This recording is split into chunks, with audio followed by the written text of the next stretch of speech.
Today we have a 2010 Dodge Journey here that we're going to remove the stereo out of. This is a very simple one. It looks like the silver trim is separate from the panel that goes behind it, but it isn't. And we're going to, with our fingers, start at the bottom edge and pull back on the edge of the front panel, and this will release and come forward. These clips are released with pry pressure and allow you to pull this panel forward. Now this is going to give us access to the back of the panel here, and all these connectors have triggers on them. Here at the right side for the AC controls, there's a trigger on the side of this that you squeeze into the connector and release. At the top here for the emergency flashers and so on, we have a second connector that has a trigger on the side that you push in and release. The AC controls again have a trigger at the bottom of them. Has a red trigger on it that you have to squeeze or slide the lock back to release.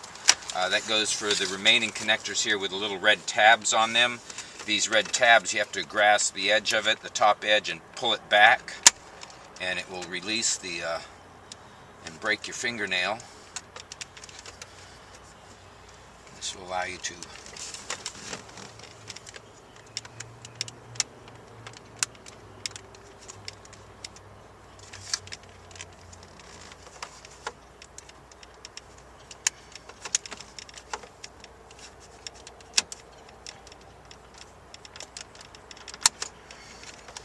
These connectors have again this little red tab. This one seems to have pulled out, but it allows you to release the lock on it, push the lock down, and remove the connector.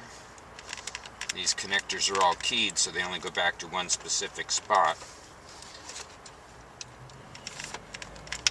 And that releases. I'm going to grab the edge of this red panel again and pry it back out of the connector. We need a small pry tool to help work this back.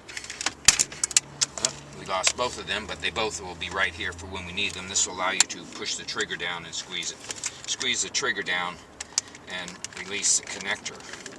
Now these connectors are all keyed. There are several of them here. They only go back and fit one specific spot. And as for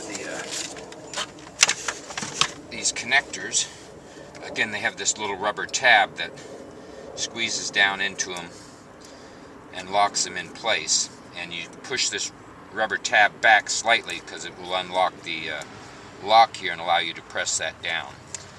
Now this gets us access to the car stereo. We set the panel to the side, and with our T20 we're going to remove the 4 mounting screws. There are 2 on each side of this car stereo. We have a full library of removal guides for speakers, amplifiers, some do-it-yourself repairs, and so on our website. See our website, carstereohelp.com, if you're looking for answers to any of your questions.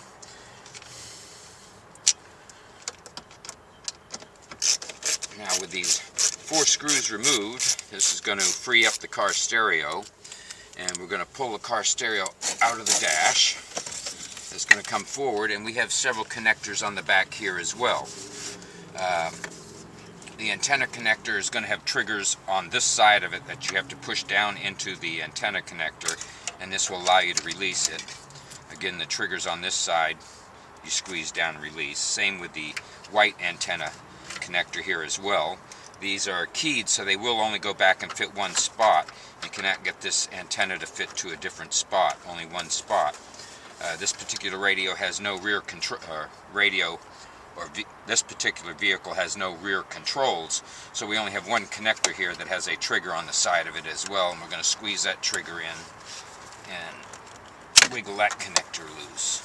Aftermarket in this car is pretty simple. You're going to need a kit and a wire harness. This will take a single DIN stereo. Hope this video has been helpful. Please subscribe, and thank you for watching.